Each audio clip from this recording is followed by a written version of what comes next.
Fiscal policy consists of two parts, government spending and taxation. And we've talked previously about fiscal policy, so we're going to look a little bit deeper into our fiscal policy. And right now, let's talk about government spending versus taxation, because fiscal policy has an impact on the government's budget. Now, when it comes to taxation, their taxes can be autonomous or induced. Autonomous means it does not depend on the level of income, whereas induced taxes do depend on the level of income. For example, income tax. As your income increases, you pay more in income taxes. So that is induced. It depends on the level of income. Other types of taxes are autonomous. They don't depend on your income level. For example, sales tax, property tax, user fees like admission to a national park or postage for mail. Those don't depend on your income. We don't have a whole lot of them in Alberta, but highway tolls as well are autonomous. They don't depend on income. So we have a number of sources of tax revenue. So in addition to the ones we've talked about just now, there's also corporate taxes that businesses pay. So there's a number of ways that money comes into the government. Now, what we're focusing on is net tax revenue because we care about the revenue that goes into the government and stays with them so they can use it to spend. So remember, net taxes are taxes minus transfer payments. And we're going to look in just a moment about the amount of transfer payments that happens within the Canadian economy. Now, I want to compare that to government spending. We're going to be looking at national government spending and tax revenue, but it's important to recognize that municipalities, so towns, cities, they can do fiscal policy. They both spend and they bring in tax revenue. Same thing with provincial governments. They spend and they bring in tax revenue. So the municipal government, the provincial government, and the federal government all have their own fiscal policies. Okay, so what happens if the government spends more than it brings in tax revenue? If the government spends more than it brings in net tax revenue, then we have a budget deficit. If the government spends less than it pays or less than it brings in net tax revenue, then we have a budget surplus. So when we talk about balancing the budget within a province or within the country, we're comparing the level of government spending versus the tax revenue. And as we look at what's happening with that budget, we want to look at, does it depend on the size of the economy? Well, we just said that tax revenue is both autonomous and induced.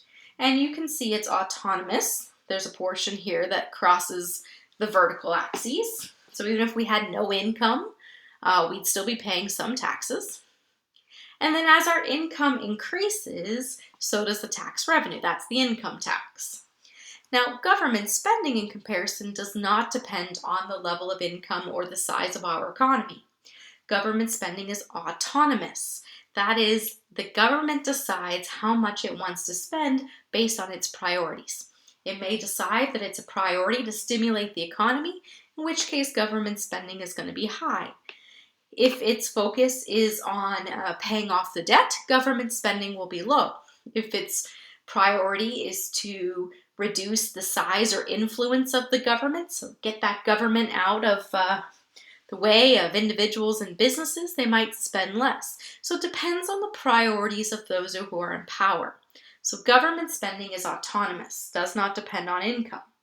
Since tax revenue does, we can see that when national income is lower, so our economy is a bit smaller, what we tend to have is more government spending than we have net tax revenue, right? When our income falls, then we're paying less in taxes, less income tax, for example. So government spending is more than tax revenue, and we have a budget deficit. Actually, let's write it here. We have a budget deficit. At higher levels of income, okay, we pay more income tax, so now that tax revenue is higher. than the government spending. Taxes are more than government spending. So now we have a budget surplus. We can then find the point at which we balance the budget. So there is an optimal size to the economy at which you balance the budget. Now, of course, that's going to depend on what the policies are in terms of government spending. Because if your policy is to have higher levels of government spending, you can see that it's a higher level of national income or size of the economy when you hit that balanced budget. Likewise, if we have an economy or we have policies that have a smaller government, so less government spending overall, we can see that we hit that balanced budget at smaller sizes of the economy. All right, so we've been looking at the theoretical. Let's look at what is happening in Canada. So we're just going to slide forward here. So this is the federal revenue for the 18-19 budget for the federal government. And you can see the primary source of tax revenue in Canada is personal income tax. Almost half of it, half of the revenue for the federal government is income tax. You can see here in the green, that the second largest is the corporate tax. Okay, and then you can see sales tax at 11.5%, EI premiums, and so on. But our primary source in Canada is income tax. If we want to compare in terms of our tax rates to other countries, we can look at the effective tax rate, marginal tax rate system, which means that there's different brackets, so different levels of income pay different. So what we often compare is the effective tax rate. So this is kind of the average tax an individual pays. And so we can look at here, this is income tax, and then this calls it Social Security. We have our CPP or pension. Our effective tax rate is about 30%. Moving all the slides around. We're about 30%, so we're sitting about, compare, Britain pays slightly bit more in terms of their effective tax rate, and down here closer to 25%. All right, so into the government. Now let's look at our expenses. So from a federal perspective, we can see that the government spends is in the form of transfer payments. Now we have transfer payments that go to provincial governments. Okay, that's what you see here in. We have transfer payments that go directly to individuals. That's what you see in black. But the primary source of our expenses in the federal government is those transfer payments. And that's been that way since about 1970. So since we started to have more welfare programs, so we've started to have a guaranteed old age security, pension plans, all of these are transfer payments, the government to individuals. So you can see that there. All right, so how are we doing at balancing our budget? Canada's surpluses are when the bars are above the line and below we have a deficit. So you can see we had a surplus, but since then deficits. Now, as we focus on trying to balance the budget, we had gotten really close to having a balanced budget in 2015, but then additional downturns, particularly in the oil market, caused that deficit increase again. Now, one of the approaches we're going to look at as we look at how you might approach your fiscal policy is what is your concern with balancing the budget? What we often do is that when the economy is in 2008, recession, okay, worldwide, then we start to government spend, so we ending. And at the same time, because the economy's not doing well, my cat just, it's really big.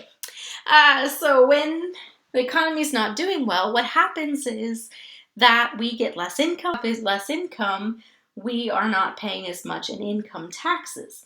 So during the recession, tax revenue fall, And if the government is trying to stimulate the economy, we tend to see government spending go up during a recession to have a deficit.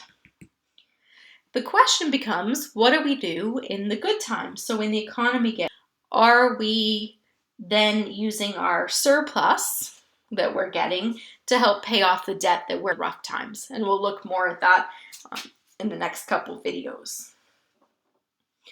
But as we get into that, we want to pay it off in the good times, or do we keep accumulating more and more debt? So we're going to talk later, but we want to know, is our or cyclical? Structural is where you continue to have a debt in the good times and the bad times, so the debt just keeps building. Cyclical says that in the good times, we'll start getting a surplus, and we'll use that surplus to help pay down the debt that we're accumulating. All right, so let's take a further look at what's happening. Let's compare what's happening in Canada to what's happening. And so we just saw in that previous slide there, that's the deficits we've been having in Canada really since about you can see here that this big drop here, that's that recession in 2000. Government spending goes up to stimulate the economy, tax revenue goes down because people have less income.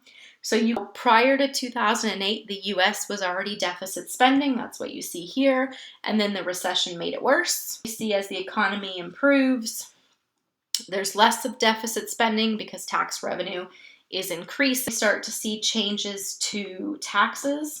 So it started before Trump, have under Trump a further decrease in taxes, in tax revenues, corporate taxes. And so of course, as you make tax revenue go down further, then that adds to the deficit. If we want to do a bit of a comparison, this is 2010 data. You can see the US and Canada here back in 2010. So remember, there was a recession in 2008.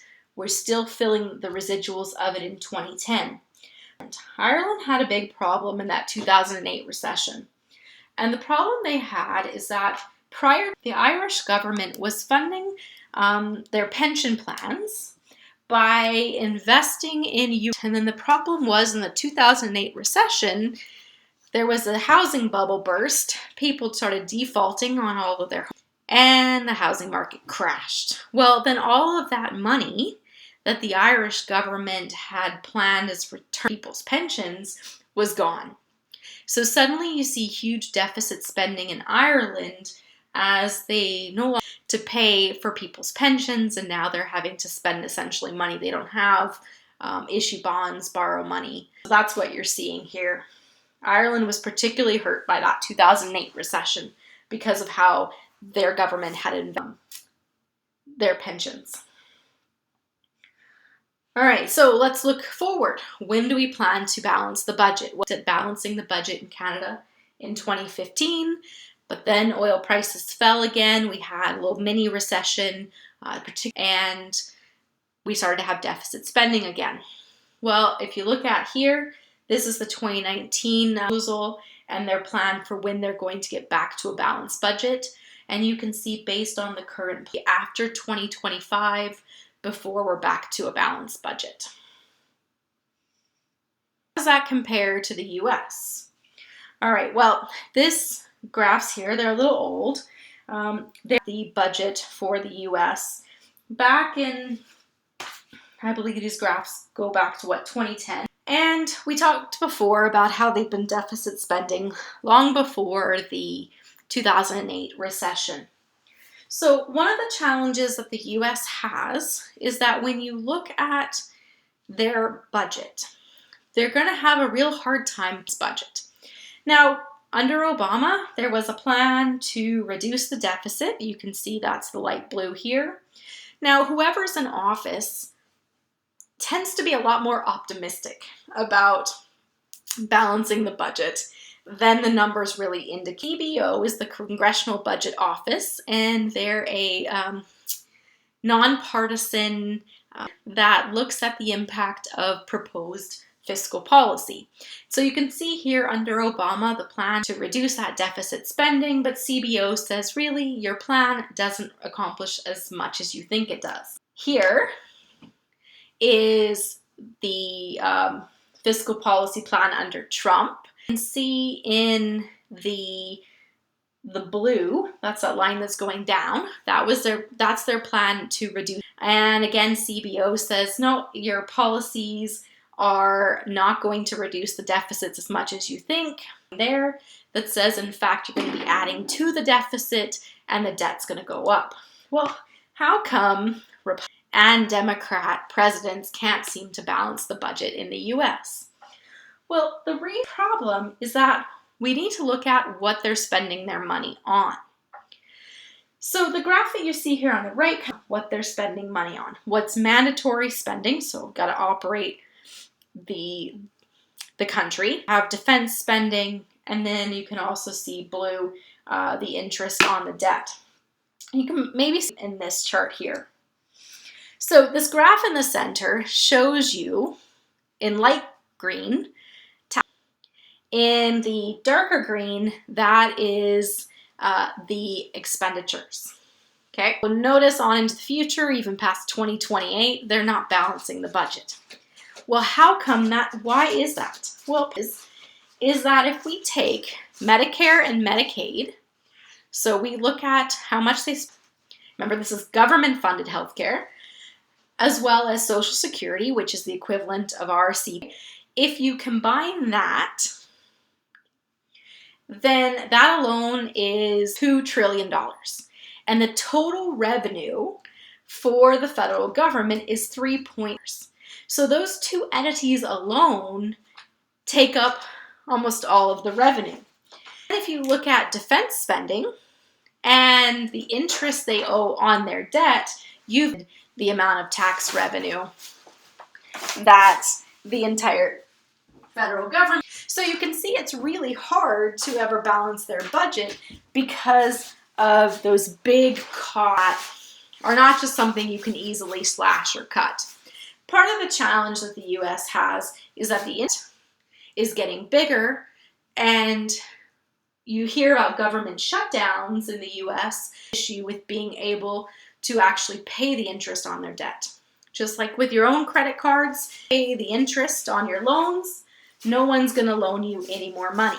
And so there's been threats of government because they can't continue to operate without, being able to pay the interest on their debt. In August of 2011, the government set in a plan where the US government agreed if they couldn't come to a plan to help reduce it closer to a balanced budget, then there would be these automatic cuts. They were automatically going to cut from every federal program. And they were going to cut $500 billion from defense and automatically raise taxes. So this was back in 2011. Well, they created this committee to come up with a plan to balance the budget. And the committee was made up of Republicans and Democrats. And they had until January 2013 to come up with a plan. Well, they couldn't reach an agreement. Now, there's an interesting point here that there were actually no economists on that committee. So that didn't help. But they couldn't come to an agreement. And so those cuts went into effect. So they've actually already cut $500 billion from the defense. And the picture that you see here reflects after those $500 billion cuts and the 10% cuts from all the federal programs. So you can see that there's a challenge here for a country as large as the US to get to a balanced budget. In a later video, we'll look at the impact that continual deficit spending has on debt as we look at debt in Canada and the US.